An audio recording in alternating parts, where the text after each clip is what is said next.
My dad wants me to force myself to love my stepmom. I'm 15, the oldest of four, and our mom passed away 6 years ago. 3 years ago, my dad remarried Kim. Not long after the wedding, they told us they wanted Kim to adopt us. Kim was excited, telling us she'd be the best bonus mom, and made a special effort with my youngest brother Cole, who was too young to remember our mom. She promised he wouldn't grow up not knowing a mother's love, which rubbed me the wrong way. It felt like she was already trying to replace our mom, especially when she referred to her as our birth mother, as if she'd given us up instead of the truth. She died when we were kids. About a year after they married, Dad and Kim tried to push the adoption through, but the judge required us to go through therapy and be interviewed before making a decision. During those sessions, all four of us made it clear that we didn't want to be adopted by Kim. We didn't call her Mom, and we didn't want to. Kim cried in front of the judge when he told them he wasn't approving the adoption, saying it wasn't in our best interests. Since then, Kim has been trying to smother us with love, desperate for us to accept her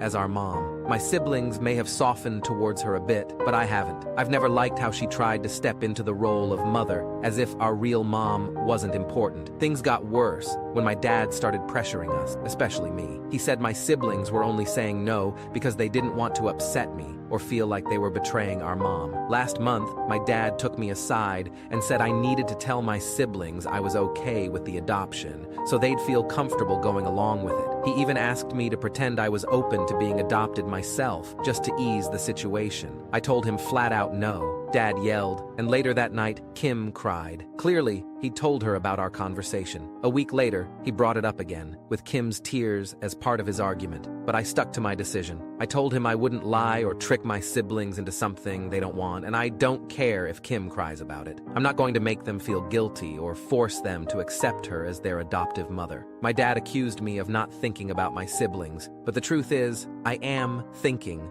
of them. They deserve to make this decision for themselves without being manipulated. Kim may not deserve to be hurt, but we don't deserve to be forced into a situation we're not comfortable with.